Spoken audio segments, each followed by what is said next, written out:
नमस्कार प्यारे विद्यार्थियों, हम पढ़ रहे हैं कक्षा 8 का गणित नई किताब के अनुसार, नए सिलेबस के अनुसार 2024 और 25 के अनुसार, जिसमें हमने एक पहला चैप्टर नंबर 9 स्टार्ट किया था जिसका नाम था क्षेत्रमिति, जिसमें हमने प्रश्नावली 9.1 को बिल्कुल अच्छे से कंप्लीट सॉल्यूशन कर लिया और 9.2 की भी क्वेश्चन नंबर 2 तक सॉल्यूशन कर लिया। आज हम क्वेश्चन नंबर 3 और इसके आगे क्वेश्चन को देखने वाले हैं। बड़ा ही मज़ा आने वाला है और आपसे वादा करता हूं कि आपको हर एक सवाल, हर एक छोटी से छोटी चीज़ आपको समझाते हुए चलूँगा, चाहे टाइम कितना ही क्यों न लग जाए। लेकिन याद रखना, अगर आपने ये वीडियो पूरा देख लिया तो आपको एक भी ऐसा सवाल नहीं लगेगा कि आपने कहीं भी रटने की प्रयास किया है। तो चलिए स्टार्ट करते हैं आज का प्यारा सेशन बिना टाइम वेस्ट किए हुए। देखिए क्वेश्चन नंबर 3 क्या है। देखिए इससे पहले हमने पढ़ा घनाभ क्या होता है, घनाभ का पृष्ठीय क्षेत्रफल निकालना सीख चुके हैं अभी तक है। वापिस से मैं फॉर्मूला रिपीट कर दूं, 2 × LB + BH + HL। ठीक है, ये फार्मूला किसका था? घनाभ का था। ठीक है, वैसे अगर हिंदी में बोले तो 2 गुणा लंबाई गुणा चौड़ाई प्लस चौड़ाई गुणा ऊंचाई प्लस ऊंचाई गुणा लंबाई। ठीक है, एक ऐसे घन की भुजा ज्ञात कीजिए। आज का क्वेश्चन नंबर 3, एक ऐसे घन की भुजा ज्ञात कीजिए जिसका पृष्ठीय क्षेत्रफल 600 सेंटीमीटर स्क्वायर है। अब मेन मुद्दा तो ये है कि घन होता क्या है। हम तब पृष्ठीय क्षेत्रफल ज्ञात करें जब हमें ये मालूम हो कि घन क्या होता है। तो देखिए घन भी घनाभ आकार का ही होता है। आपने देखा होगा, आपने क्या देखा होगा, एक सेकंड। तो देखिए घन क्या होता है। अगर बात करें घन की तो आपने लूडो के अंदर जो एक वो पासा बोलते हैं हम, वो किसके आकार का? घन आकार का होता है, जिसके अंदर सभी भुजाएं समान होती है। एक तो हमने घनाभ पढ़ा, घनाभ में क्या होता है, सभी भुजाएं अलग अलग होती है। ठीक है, इसलिए इसका क्षेत्रफल भी L × B × H होता है, जबकि घनाभ में प्रत्येक भुजा समान होती है। अगर आपने पासे को ध्यान से देखा होगा, चाहे किसी भी तरह देख लो, वो एक समान आकार का होता है। तो पासा किसके आकार का होता है? घन के आकार का होता है।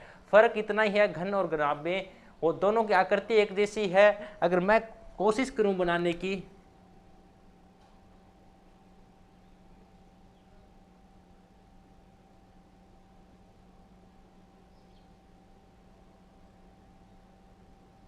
ये क्या है? घन है। ये एक घन ही है जिसके अंदर ये वाली भुजा, ये वाली भुजा और ये वाली भुजा, यानी सभी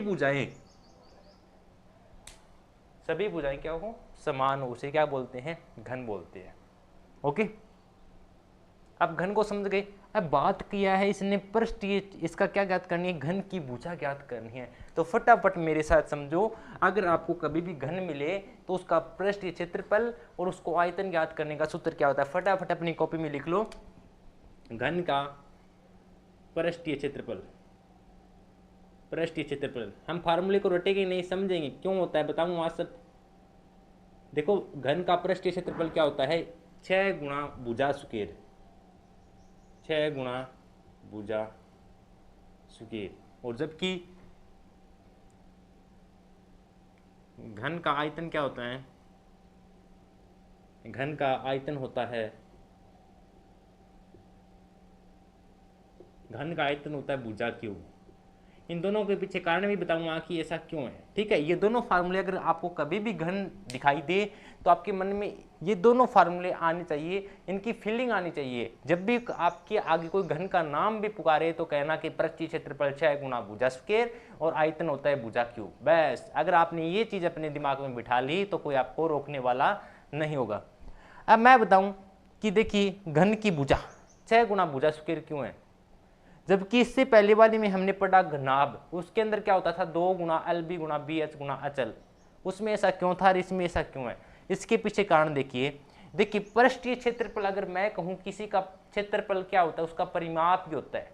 ठीक है, परिमाप भी उसका क्षेत्रफल ही है। ठीक है, तो देखिए अगर इसकी सभी भुजाएं बराबर है, ये ठीक है, इसकी 6 पृष्ठ होती है, 1 2 3 4 5 और 6, कितनी होती है?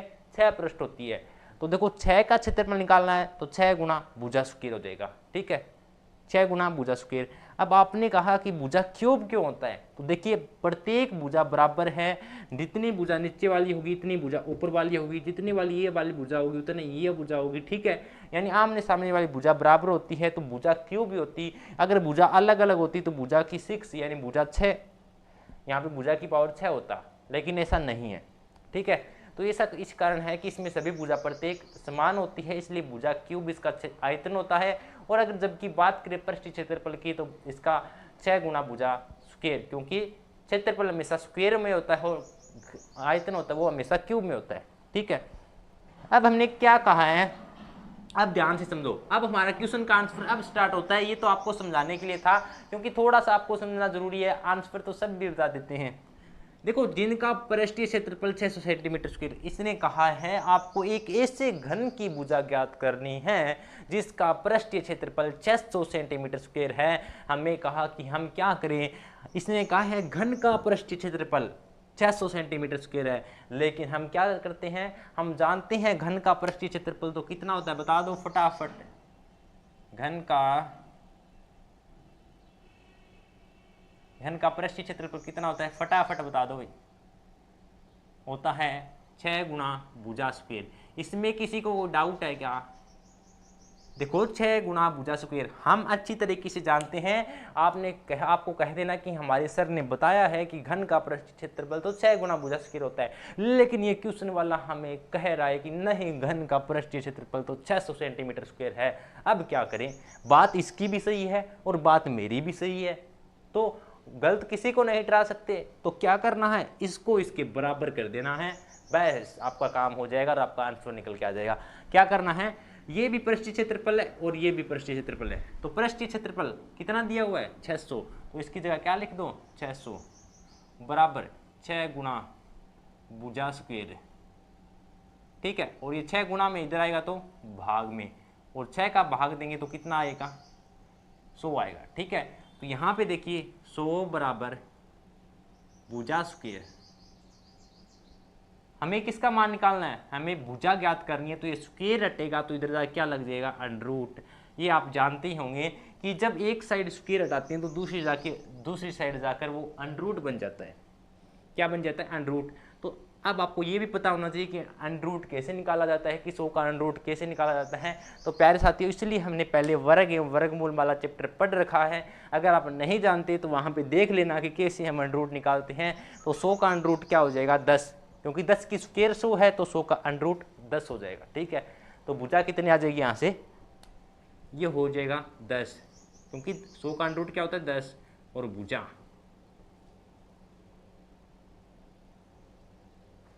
तो भुजा का मान कितना आ गया 10 आ गया। ये था क्वेश्चन। देखिए, ये आपको सिर्फ समझाने के लिए क्वेश्चन छोटा सा इतना है। वापिस से समझाता हूँ, जब भी आपके पास ऐसा केस आए कि ऐसे घन की भुजा ज्ञात करनी जिसका पृष्ठीय क्षेत्रफल, आप साफ साफ बोल देना कि हमें तो हमारे टीचर ने बताया है कि घन का पृष्ठीय क्षेत्रफल 6 गुना भुजा स्क्वायर होता है, इसको इसके बराबर कर देना बस। जब दो को आप बराबर करेंगे तो तीसरे का फायदा होगा। हमने इन दोनों को आपस में बराबर किया, एक भुजा का मान निकल के आ गया। ठीक है, तो देखिए ये था क्वेश्चन नंबर 3। आई होप कि आपको समझ में आ गया होगा बिल्कुल अच्छे से। तो चलिए नेक्स्ट क्वेश्चन नंबर 4 पे चलते हैं, उसको समझते हैं। तो प्यारे साथियों, ये रहा क्वेश्चन नंबर 4। बिल्कुल आसान सा क्वेश्चन है, लेकिन कॉन्सेप्ट से भरा हुआ क्वेश्चन है। ध्यान से समझना कि कोई एक रुखसार नाम का आदमी है, उसे पेंटिंग करने का काम दिया गया। ठीक है, कहता है कि रुखसार ने 1 मीटर 2 मीटर और 1.5 मीटर माप वाली एक पेटी है को बाहर से पेंट किया गया।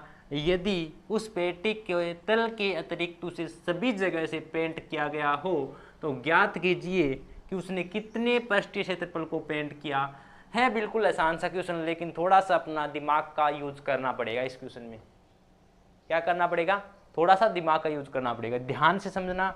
देखिए, ये हमारे पास कोई पेटी है, इसमें 1 मीटर 2 मीटर और 1.5 मीटर, ठीक है, ये हमें दिया गया है, जिसके अंदर किसी रुखसार नाम के आदमी ने पेंट किया। ओके, चलेगा भाई। अब ये बात यहां तक नहीं समझती, बात इसने एक बात और कह दी, यदि उसने पेटी के तल के अतिरिक्त उसे सभी जगह से पेंट किया हो तो ज्ञात कीजिए कि उसने कितने पृष्ठीय क्षेत्रफल को पेंट नहीं किया। देखिए, आपको पता है कि घनाभ है।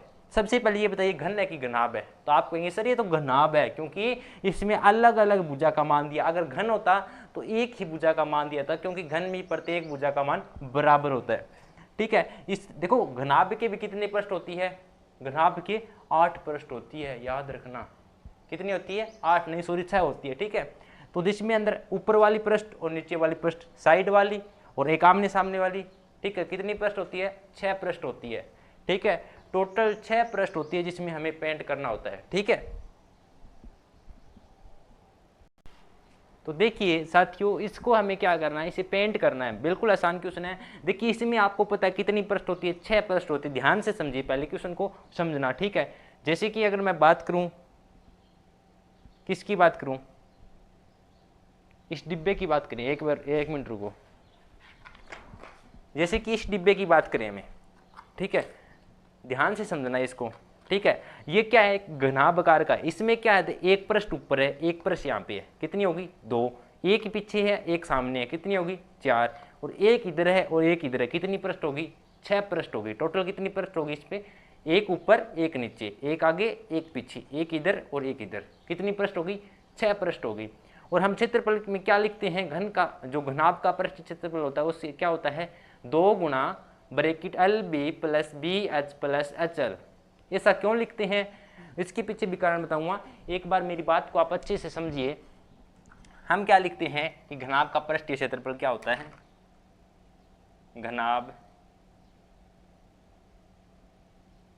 का पृष्ठीय क्षेत्रफल, घनाभ का पृष्ठीय क्षेत्रफल क्या होता है? 2 गुणा bracket L B plus B H plus H L.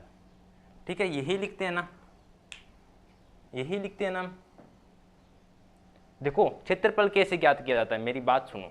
एक ऊपर वाली पृष्ठ है, एक नीचे वाली है। एल बी, जैसे कि मैं कहूँ इसका क्षेत्रफल ज्ञात करना है तो इसकी लंबाई होगी और इसकी चौड़ाई होगी। इसका एक क्षेत्रफल आ जाएगा। ठीक है, फिर इसकी लंबाई होगी, इसका चौड़ाई होगी। यानी यही पृष्ठ है वो सामने मिल रही है। 2 पृष्ठ का हमें क्षेत्रफल ज्ञात करने को मिल रहा है। ठीक है, जैसे कि ऊपर वाली को देखो आपने, ऊपर वाली का क्षेत्रफल कैसे ज्ञात करते हैं? इसकी एक तो हमें लंबाई चाहिए और एक हमें इसकी चौड़ाई चाहिए, यानी एल गुणा बी का, तो हमें ऊपर वाली पृष्ठ का क्षेत्रफल मिल जाएगा। लेकिन ठीक वैसे ही नीचे वाली का चाहिए, यानी आमने सामने वाली पृष्ठ बराबर होती है। इसीलिए तो हमने 3 ही पृष्ठ का क्षेत्रफल निकालते हैं, 1 2 3, जबकि होती कितनी है इसमें? 6। और साथ में इसका 2 का गुणा कर देते हैं। इसका मतलब आमने सामने वाली बराबर होती है। अगर 2 का गुणा कर देंगे तो 3 का निकाल के अगर 2 से गुणा कर दिया तो 6 का मिल जाएगा। यही काम करते हैं। लेकिन इस बार इसने कह दिया कि आपको 1 2 3 4 5 पृष्ठ का तो निकालना है, लेकिन ये शूटकेस है, इसके तल में आपको पेंट नहीं करना है। ये बात आपको साफ साफ बोलिए कि जो इसका तल है वहां पे आपको पेंट नहीं करना है। क्या नहीं करना? पेंट। तो इस बार हमें कितना? 5 ही साइड का हमें क्षेत्रफल निकालना है। कितनी साइड का? 5 ही साइड का। तो थोड़ा सा इसके अंदर हमें चेंज करना पड़ेगा। अगर हम 6 साइड का निकालते हैं तो ये होता है, जबकि हमें इस बार बोला गया है कि जो नीचे वाली पृष्ठ है उसका आपको क्षेत्रफल नहीं ज्ञात करना है। तो क्या करना पड़ेगा? अब मेरी बात को ध्यान से समझिए। अगर मैं कहूं कि एल बी प्लस 2 गुणा B H plus H L, यह फार्मूला होगा। तो क्या आप मेरी बात समझे? देखिए ये वाली पृष्ठ है ना, उसका बराबर निकाल लेंगे तो देखो बी एच यानी इस वाली पृष्ठ का, और ये वाली पृष्ठ का भी आमने सामने का निकाल लेंगे तो दो भुजाओं के तो मैंने आगे 2 गुना लगा दिया, लेकिन एक भुजा को सिंगल छोड़ दिया। यानी एक का पृष्ठ का जब क्षेत्रफल निकालेंगे तो उसको सिर्फ सिंगल छोड़ दिया, इसके आगे 2 नहीं लगाया। इसके पीछे कारण ये है कि जो ऊपर वाली पृष्ठ का क्षेत्रफल हमें तो ज्ञात करना है, लेकिन नीचे वाली का नहीं ज्ञात करना, क्योंकि इसने बोला है यदि इसकी पेंट तल के अतिरिक्त यानी नीचे वाले तल में आपको पेंट नहीं करना, केवल मात्र 5 साइड पे आपको तल करना है, तल में साइड करना है। तो इसका फार्मूला क्या हो जाएगा? ये हो जाएगा। ठीक है, इतना सिर्फ आपको ये फार्मूला समझाने के लिए कर रहा हूँ। वैसे 2 साइड सभी भुजा के साथ गुणा में होता है, लेकिन हमें सिर्फ एक ही भुजा के ऊपर तल ऊपर रंग करना है, सिर्फ एक भुजा को छोड़ना है, बाकी 5 भी करना है। तो हमने क्या किया? एल बी को बाहर निकाल लिया और सभी को देखो, इसको 2 से गुणा किया 2 बी एच, इसको 2 से गुणा किया 2 एच एल, कितना हो गया? 4 4 और 1 5, 5 भुजा 5 साइड हो गई ना, तो बस 5 साइड में हमें कलर करना है। अब कर दो क्वेश्चन को। इस फार्मूले में समझाने में टाइम जरूर लगा होगा, लेकिन आगे क्वेश्चन आसान है। इसने दिया गया 1 मीटर 2 मीटर 1.5 मीटर, यानी यहां से क्या समझते हैं हम कि ये जो लंबाई दे रखी है, एल का मान कितना है? 2 मीटर। ठीक है, और चौड़ाई कितनी है इसकी पेटी की? 1 मीटर है, और इसकी ऊंचाई कितनी है? 1.5 मीटर। एच का मान है 1.5 मीटर। ठीक है, ये सब आपके पास है, मान रख दो फार्मूले के अंदर। और क्या चाहिए आपको? तो रखो। एल का मान कितना है? 2 गुणा बी का मान कितना है? 1, सॉरी ये बी का मान है, ठीक है, और प्लस 2 इंटू बी का मान 1 गुणा एच का मान 1.5 मीटर प्लस एच का मान 1.5 मीटर गुणा एल का मान कितना है 2 मीटर। बस यही मान आपको रखना है। बस सब सारा का सारा खेल इस पे धरा हुआ है। अगर आप ये समझ गए कि हमें इसके नीचे जब इसके तल में अगर हमें कलर नहीं करना है तो क्षेत्रफल ये लगेगा, अगर तल में सभी जगह कलर करना है तो क्षेत्रफल ये लगेगा, ठीक है। अब इसको हल कर दो, 2 एकम 2 प्लस इसको हल करो, 1.5 को 1 से गुणा किया 1.5, 1.5 को 2 से गुणा किया 3 आया। देखो 1.5 करके दिखाता हूँ मैं आपको, 1.5 को गुणा किया 1.5 प्लस 1.5 को 2 से गुणा किया 3, कितना आ गया 3 और 1.5 3.5 गुणा 3.5, इसको गुणा करो 2 से तो 2 प्लस इसको 2 से गुणा करेंगे 2 पंजा 10, 1 2 3 6 और 1 7, कितना आ गया 7.0 आ गया। 7.0 का मतलब क्या होता है, 7.0 का मतलब 7.0 का मतलब तो 7 ही होता है, ठीक है। तो क्या आ गया 7 और 2 9, क्या आ गया 9 आ गया, ठीक है। देखिए 9 नहीं आएगा, थोड़ा सा मिस्टेक हो गया। देखिए जब 1.5 को 1.5 से गुणा किया 1.5 और 1.5 को 2 से गुणा किया 3 हो गया, और 3 में जब 1.5 जोड़ते हैं तो 4.5 आता है। बस थोड़ी सी मिस्टेक होगी और सब जगह हम सही चल रहे हैं, ठीक है। क्या आएगा 4.5। अब 4.5 को 2 से गुणा करेंगे तो कितना आएगा 9, और अगर 9 में हम अगर 2 जोड़ेंगे तो कितना आएगा 11, और क्या है ये क्षेत्रफल आया तो मीटर स्क्वायर आ जाएगा 11 मीटर स्क्वायर। अब देखिए ये है बिल्कुल आसान सा क्वेश्चन, लेकिन कॉन्सेप्ट से भरा हुआ है, ठीक है। आप मेरी बात को समझे होंगे जो मैंने आपको समझाने का प्रयास किया। आई होप कि आपको अच्छे से दिमाग समझ में आ गया होगा, ठीक है। आपको घनाभ का पृष्ठीय क्षेत्रफल निकालना था, लेकिन हम जानते हैं घनाभ का पृष्ठीय क्षेत्रफल तो ये होता है। फिर इसका यूज किया, इसका यूज क्यों किया, क्योंकि जब एक हमें बोला गया इसके तल के नीचे आपको क्या नहीं करना, पेंट नहीं किया गया है, तो हमें सिर्फ 5 ही साइड का क्षेत्रफल निकालना है। तो 5 साइड का निकालेंगे तो हमने सिर्फ एल बी को एक अलग लिख दिया और इसके साथ 2 गुणा में ले गया। और ये 2 गुणा में क्यों करते हैं इसका पीछे भी मैंने आपको कारण बताया है, और फार्मूले में आपको आगे मान रखना है और उसके आगे कुछ नहीं करना है, ठीक है। यही था क्वेश्चन। आई होप कि आपको समझ में आ गया होगा। तो प्यारे साथियों वीडियो कैसा लगा, अगर आपको हमारे समझाने का वीडियो अच्छा लगा हो और आपको समझ में आया तो प्लीज़ हमारी वीडियो को लाइक करें और कमेंट करके ज़रूर बताइए कि आप इसी तरीके से कक्षा 8, 9, 10 या फिर अन्य किसी भी कक्षा का मैथ समझना चाहते हैं तो आज ही हमारे यूट्यूब चैनल मैथ की आवाज़ को सब्सक्राइब करें और हमारे साथ जुड़ जाइए। और आपसे वादा करता हूँ अगर आप लगातार हमारे साथ जुड़े रहे तो आपको मैथ में आप बहुत आगे पाएंगे अपने आप को और आप अच्छे मार्क्स के साथ उत्तीर्ण होंगे। तो चलिए आज के लिए इतना ही, मिलते हैं कल के नेक्स्ट वीडियो में नेक्स्ट क्वेश्चन के साथ। तब तक के लिए बने रहिए अपने मुकाम पे। मिलते हैं कल के वीडियो में। जय हिंद, जय भारत।